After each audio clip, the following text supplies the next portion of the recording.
guys, for today's video, may i-share naman ako sa inyo na recipe. Ito yung gagawin natin guys. Ayan, cream o siya na biscuits. Tapos, dudurogin ko lang siya.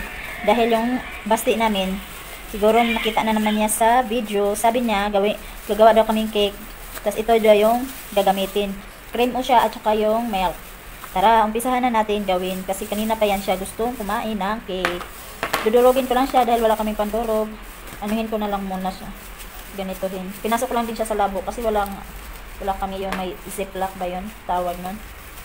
Ayan. Ayan. Gagamit lang ako dito ng baso guys. Para sa pandurog sa biscuit. Ayan.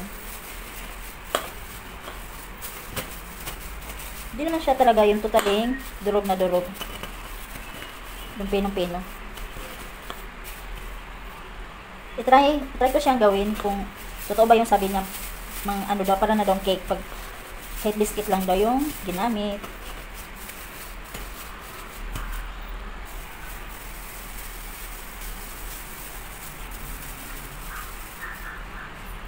Dahil chocolate kasi yung flavor nito guys, kaya gusto niya talaga ipagawa sa akin.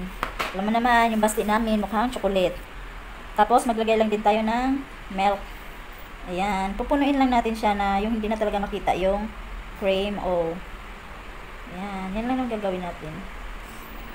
Ay, diba yan? Tapos maglagay lang tayo ng isang cream o ulit. Tapos idiin natin pa ilalim, o diba? Mag-add din ako nito guys, optional lang naman to. Dalawa lang talaga na ingredients yung gagamitin natin. Nasa inyo pa rin yun kung gagamit kayo ng ganito, chocolate. Decorate lang yan siya. Ayan. Tapos after nito, ayan, ready to, ano na siya, ready na siyang lutuin. Ilalagay lang natin to sa microwave. Titingnan natin guys kung ano talaga maging resulta nito. Kung cake ba talaga to. Tara, umpisahan na nating lutuin sa microwave. Ayan na guys, nilagay ko siya sa microwave. Let's start our bake. Di pala bake, kasi hindi pala oven. Tapos iset lang din natin yung timer natin sa 1 minute lang siya, baka ma-over, mag-flow yung ating cake. Ayan, umaandar na. Sana hindi umapaw. Ayan guys, titingnan na natin kung naluto ba siya. Pag hindi, ibalik natin ulit, no? Ayan, hindi pa naluto. Ibalik natin ulit. Iset natin din ulit. Kasi hindi natin alam kung yun ba talaga yung set niya. Ayan, ulitin na lang din natin ulit. Ayan na siya guys. Palamigin ko lang siya bago natin titikman. Ayan na guys, yung ating cake na ginawa.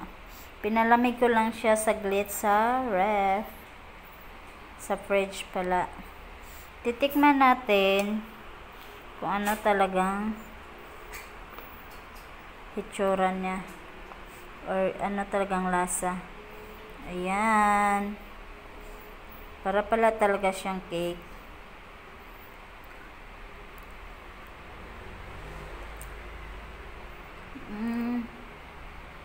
Sarap.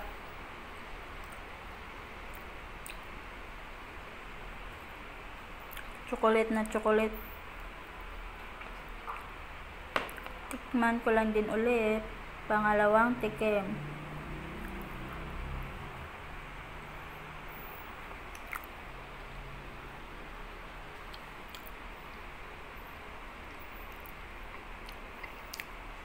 Sana may natutunan kayo sa aking video. Bye. Titikim din muna si Sebastian. Oh, yung bata. Tanong natin yung reaction niya. Masarap, hindi? Ay, nagsamuol. Kaya puno yung bunganga. Ayan, magbalik-balik ka na. Bye-bye. Bye-bye daw.